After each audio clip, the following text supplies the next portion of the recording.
ನಮ್ಮ ದೇಶದ ಮಾನ್ಯ ಗೃಹ ಮಂತ್ರಿಗಳಾದ ಅಮಿತ್ ಶಾ ಅವರು ಬರ್ತಾ ಇರೋದು ನಮಗೆ ಭಾಳ ಸಂತೋಷವಾಗ್ತಾ ಇದೆ. ತುಂಬ ಸಂತೋಷವಾಗ್ತಾ ಇದೆ. ಗೆಲ್ತಾರೆ, ಪಕ್ಕ ಗೆಲ್ತಾರೆ. ಅನುಮಾನನೇ ಬೇಡ, ಕೊಯ್ ಅನುಮಾನ ಗೆದ್ದೇ ಗೆಲ್ತಾರೆ. DK ಶಿವಕುಮಾರ್ ಭದ್ರಕೋಟನ ಚಿತ್ರ ಮಾಡಿ ಕಳಿಸೋದು ಇಲ್ಲಿಂದಾನೆ. ನೂರಕ್ಕೆ ನೂರು ಗೆಲ್ಲೋದಂತ ಖಚಿತ. ಅವ್ರದ್ದು ಬಂಡೆ ಆಟ ಇಲ್ಲಿ ನಡೆಯಲ್ಲ. ಆ ಬಂಡೆಗೆ ತಕ್ಕ ಪಾಠನ ಹೆಸರು ಜನ ಕಳಿಸ್ತಾರೆ. 1.5 ಲಕ್ಷ ಲೀಡಲ್ಲಿ ಗೆಲ್ತಾರೆ. ಕನಕಪುರ ಬಂಡೆಗೆ ಡೈನಮೆಂಟಿಕ್ ಬ್ಲಾಸ್ಟ್ ಮಾಡಕ್ಕೆ ಬರ್ತಾ ಇದಾರೆ ಅಮಿತ್ ಶಾ. ರಾಜಕಾರಣಿಲಿ ಪೈಪೋಟಿ ಇರೋ ಸಹಜ. ಈ ಒಂದು ಇದರಲ್ಲಿ ಬಂಡೆಗಳದು ಛಿದ್ರ ಆಗೋದು ಗ್ಯಾರಂಟಿ. ಘಟಬಂಧನ್ ಕರ್ನಾಟಕ ರಾಜ್ಯದಲ್ಲಿ ಒಂದಾಗಿ ಬೆಂಕಿ ಬಿರುಗಾಳಿ ಎರಡು ಒಂದಾದಾಗಿದೆ. ರಾಜ್ಯದಲ್ಲಿದ್ದಂಥ ಜಾತ್ಯತೀತ ಜನತಾದಳ ಮತ್ತು ಭಾರತೀಯ ಜನತಾ ಪಾರ್ಟಿ ಒಂದಾಗಿ ಬೆಂಕಿ ಬಿರುಗಾಳಿ ಹೋಗಿ ದುಷ್ಟಶಕ್ತಿಯನ್ನು ಸಂಹಾರ ಮಾಡಲಿಕ್ಕೆ ಮೊದಲನೇ ಯಾತ್ರೆ ಈ ದಿಕ್ಕಿನಿಂದ ಹೊರಟಿದೆ. ಗೆದ್ದಿದ್ದು ಒಂದೇ ಕ್ಷೇತ್ರ. ಕಳೆದ ಬಾರಿ 28ರಲ್ಲಿ DK ಸುರೇಶ್ ಅವರು ಏನು ಬಂಡೆ ಅಂತೇಳಿ ಸಿಡಿದ ಮದ್ದು ಬ್ಲಾಸ್ಟ್ ಮಾಡಲಿಕ್ಕೆ ಉತ್ತಮವಾದಂಥ ಅಭ್ಯರ್ಥಿಯನ್ನು ಕಣಕ್ಕಿಳಿಸಿದ್ದಾರೆ.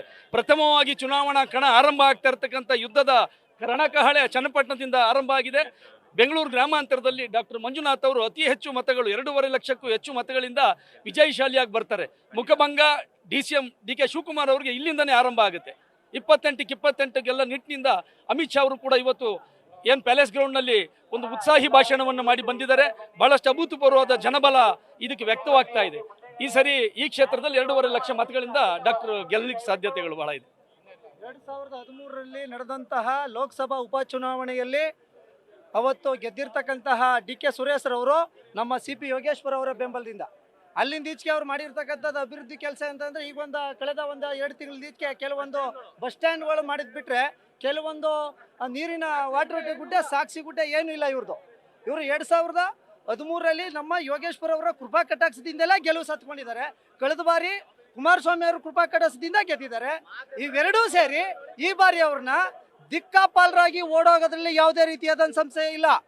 543 ಲೋಕಸಭಾ ಕ್ಷೇತ್ರಗಳು ಏನಿದೆ ದೇಶಾದ್ಯಂತ ಆ ಲೋಕಸಭಾ ಕ್ಷೇತ್ರ, ಅದರಲ್ಲೂ ಬೆಂಗಳೂರು ಗ್ರಾಮಾಂತರ ಲೋಕಸಭಾ ಕ್ಷೇತ್ರದಿಂದಲೇ ಗೆಲುವಿನ ಮೊದಲನೇ ನೆಗೆ ಬೀರುವುದು ಯಾರಪ್ಪ ಅಂತ ಹೇಳಿದ್ರೆ ಅದು ಡಾಕ್ಟರ್ CN ಅಶ್ವತ್ಥನಾರಾಯಣ. ಅದು BJP ಮೊದಲನೇ ಖಾತೆಯನ್ನು ತೆರೆದು ಮುಖಾಂತರವಾಗಿ ಇವತ್ತು ಈ ಬಾರಿ ಈ ಚುನಾವಣೆಯಲ್ಲಿ DK ಸುರೇಶ್ ಅವರನ್ನ ಸೋಲಿಸೋದ್ರಲ್ಲಿ ಯಾವುದೇ ರೀತಿಯಾದ ಅನುಮಾನವಿಲ್ಲ. ಈ ವಿಚಾರವಾಗಿ ಇವತ್ತು ಏನು ಅಮಿತ್ ಶಾ ಜಿ ಅವರು ನಮ್ಮ ಚನ್ನಪಟ್ಟಣಕ್ಕೆ ಆಗಮಿಸ್ತಾ ಇದ್ರೆ ಇದರಿಂದ ಇಲ್ಲಿ ನೋಡ್ತಾ ಇದ್ರೆ ಲಕ್ಷಾಂತರ ಸಾವಿರಾರು ಕಾರ್ಯಕರ್ತರು ಇವತ್ತು ಉರುಪು ಹುಮ್ಮಸ್ಸಿನಿಂದ ಯಾವುದೇ ಆಸೆ ಅಮೀಸೆಗಳಿಗೆ ಒಳಗಾಗದೆ ಒಬ್ಬ ಹೃದಯವಂತನಿಗೋಸ್ಕರವಾಗಿ ಇಲ್ಲಿ ಬಂದಿರ್ತಕ್ಕಂಥ ಎಲ್ಲ ಹೃದಯವಂತರೆ ಇವತ್ತು ಯಾವುದೇ ಕಾರಣಕ್ಕೂ ಕೂಡ ಮುಂದಿನ ಈ ಚುನಾವಣೆಯಲ್ಲಿ DK ಸುರೇಶ್ ಸೋಲೋದ್ರಲ್ಲಿ ಯಾವುದೇ ರೀತಿಯಾದಂಥ ಅನುಮಾನವಿಲ್ಲ. ಡಾಕ್ಟರ್ CN ಅಶ್ವತ್ಥನಾರಾಯಣ ಅವರು ಈಗಾಗಲೇ ಬೆಂಗಳೂರು ಗ್ರಾಮಾಂತರ ಲೋಕಸಭಾ ಕ್ಷೇತ್ರದ ಎಲ್ಲ ಮತದಾರರ ಹೃದಯವಂತವನ್ನ ಗೆದ್ದಿದ್ದಾರೆ. ಈಗಾಗಲೇ ಮತದಾರರ ಹೃದಯವಂತವನ್ನ ಗೆದ್ದಿದ್ದಾರೆ. ಅದೇ ರೀತಿ ಈ ಬಾರಿ ನಮ್ಮ ಲೋಕಸಭಾ ಕ್ಷೇತ್ರದ ಅಭ್ಯರ್ಥಿಯಾಗಿರ್ತಕ್ಕಂಥ ಡಾಕ್ಟರ್ CN ಅಶ್ವತ್ಥನಾರಾಯಣ ಅವರು ಗೆಲ್ಲುವುದರಲ್ಲಿ ಯಾವುದೇ ರೀತಿಯಾದಂಥ ಸಂಶಯ ಇಲ್ಲ. ಮತ್ತೊಮ್ಮೆ ಮೋದಿಗೆ ಓಟು.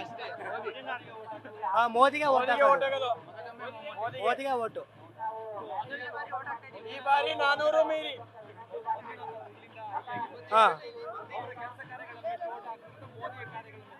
ಮೋದಿ ಎರಡೂ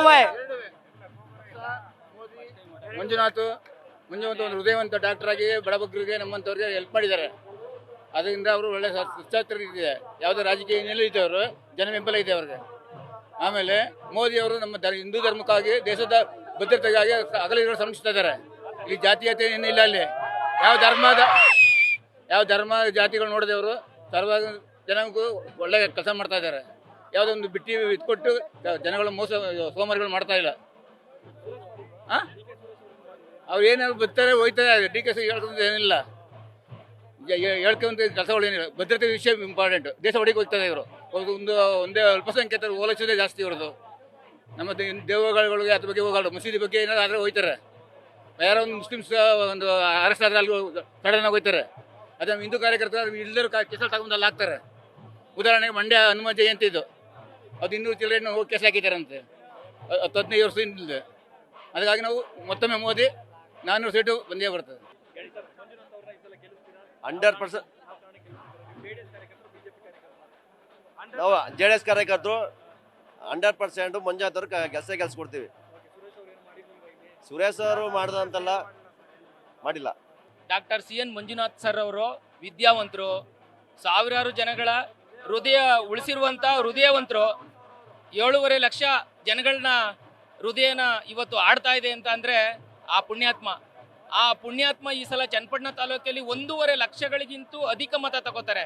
ಯಾಕೆ ಅಂತ ಅಂದರೆ ಇಲ್ಲಿ ನಮ್ಮ CP ಯೋಗೇಶ್ವರ್ ಅವರು ಮತ್ತು ರಾಜ್ಯದ ಮಾಜಿ ಮುಖ್ಯಮಂತ್ರಿಗಳಾದಂಥ ಕುಮಾರಣ್ಣವರು ಕೈ ಜೋಡಿಸಿ ದೊಡ್ಡ ಒಂದು ಅಲೆ ಎಬ್ಬಿರೋದ್ರಿಂದ ನಮ್ಮ ಕ್ಷೇತ್ರದಲ್ಲಿ ಯಾವುದೇ ಕಾರಣಕ್ಕೂ DK ಸುರೇಶ್ರವರು 100ಕ್ಕೆ 100 ಗೆಲ್ಲಲ್ಲ ಸರ್.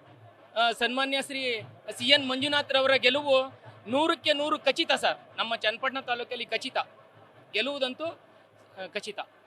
DK ಬ್ರದರ್ಸ್ ಹೇಳ್ತಾರಲ್ಲ ಸಾಕ್ಷಿಗುಡ್ಡೆ ತೋರಿಸಿ ಅಂತ ಕುಮಾರಣ್ಣ ರಾಮನಗರ ಜಿಲ್ಲೆ ಮಾಡಿ ಅಲ್ಲಿ ಬಿಲ್ಡಿಂಗ್ಗಳು ಇದ್ದಾವಲ್ಲ ಅವೇ ಸಾಕು.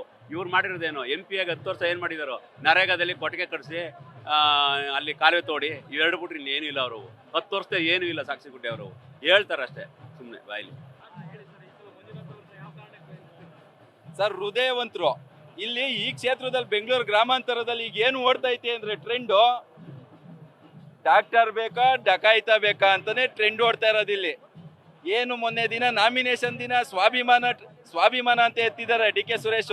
ನಿಜವಾದ BJPಯ JDSನ ಸ್ವಾಭಿಮಾನ ಅಂತ ಏನು ಅಂತ ಜೂನ್ 4ನೇ ತಾರೀಕು DK ಬ್ರದರ್ಸ್ಗೆ ತೋರಿಸ್ತಾರೆ ಕಾರ್ಯಕರ್ತರು. ಈ ಎರಡು ಪಕ್ಷದ ಮೈತ್ರಿ ಪಕ್ಷದ NDA ಮೈತ್ರಿ ಪಕ್ಷದ ಒಕ್ಕೂಟದ ಕಾರ್ಯಕರ್ತರು ಜೂನ್ 4ನೇ ತಾರೀಕು ಇವರಿಗೆ ಸ್ವಾಭಿಮಾನ ಏನು ಅಂತ ತೋರಿಸ್ತಾರೆ. DK ಸುರೇಶ್ ಅವರ ಸೋಲು ಕಟ್ಟಿಟ್ಟ ಬುತ್ತಿ ಅಂತ ನಾನು ಈ ಸಮಯದಲ್ಲಿ ಹೇಳ್ತೀನಿ ಸರ್.